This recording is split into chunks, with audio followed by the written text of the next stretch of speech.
There's one thing about Zakir Naik that makes people really think that he knows what he's talking about, and that's when he's able to share facts randomly and very quickly from the top of his head in such a manner that makes you think, wow, he is a really intelligent man.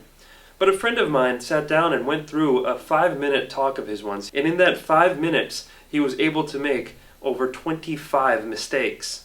Charles Darwin went on an island by the name of Calotropis. There is no such island as the Calotropis Islands anywhere. It was actually the Galapagos Islands that Darwin visited, where he found finches. And there he found birds pecking at niches.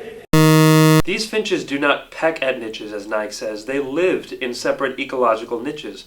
Depending upon the ecological niches they pecked, the beak kept on becoming long and short. The differences Darwin observed between these finches were far more than simply beak length.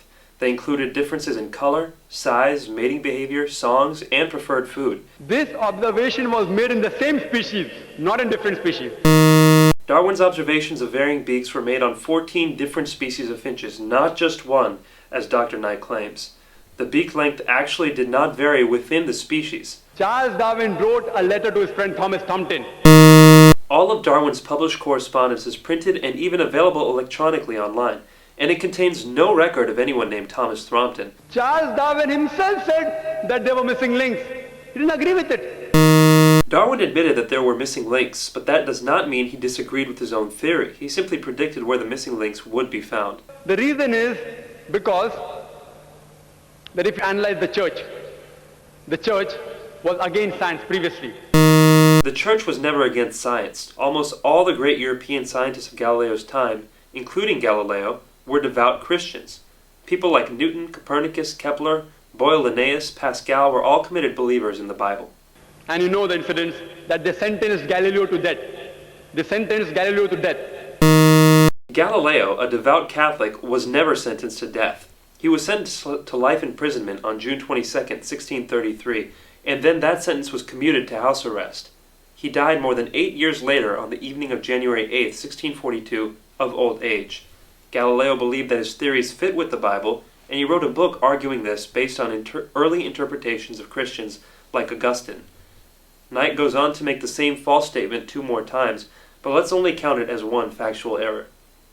So all the scientists, most of them, they support the theory because it went against the Bible, not because it was true. Actually, most scientists did not support Darwin's theory for many years, and most of these same scientists revered the Bible. Basically, this account by Dr. Naik is a total fabrication. All the sages, you see, there were 4 hominids. Everything Dr. Naik says here is wrong. There is no such word as hominites. He must mean hominids. Science tells us today there are 4 hominids. There are not a mere 4 hominids. There are at least 14. First is Lucy, along with its guide, the Australopithecus. There is no such hominid as Dasnopithecus. Lucy was an Australopithecus afarensis, which died about 3.5 million years, the Ice Age. The Ice Age was not 3 1/3 million years ago. It was between 1.6 million years and 10,000 years ago. Then next came the Homo sapiens, who died about 500,000 years ago. Homo sapiens did not die out 500,000 years ago. You and I, and even Zakir Naik, are Homo sapiens. Then came the Neanderthal man. According to evolutionary theory, Neanderthal man was not on the direct line to modern man, but an Ice Age offshoot. The Neanderthal man, who died 100 to 40,000 years ago.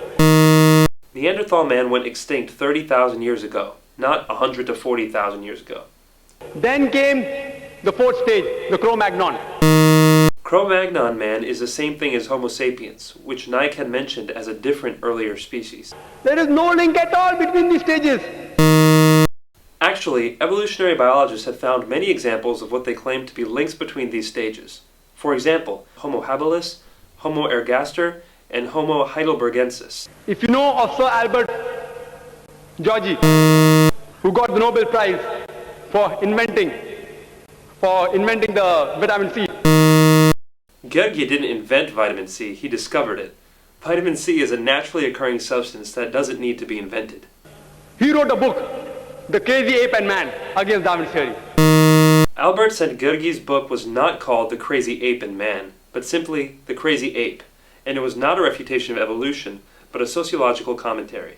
If you know about Rupert Stalbert, this person wrote a new theory of evolution against Darwin's theory. Who is Rupert Stalbert? I can find no trace of anybody with that name. From the apes. If you know of Sir Frank Salisbury, he was a biologist. Naik quotes one unknown person after another. Who is Sir Frank Salisbury? Again, vigorous searching can find no trace of anybody with that name. But to give Naik the benefit of the doubt, this will not be counted as a factual error. If you know about Whitemeat, Sir Whitemeat. Whitemeat? Who is Sir Whitemeat? For the fourth time, no trace can be found of anybody with this name. At lower levels, an amoeba, at lower species level, amoeba can change to paramecia. There is no such thing as paramecia. Perhaps he means paramecium. But the evolutionary change of an amoeba to a paramecium is far more dramatic biologically than the relatively small biological difference between apes and humans.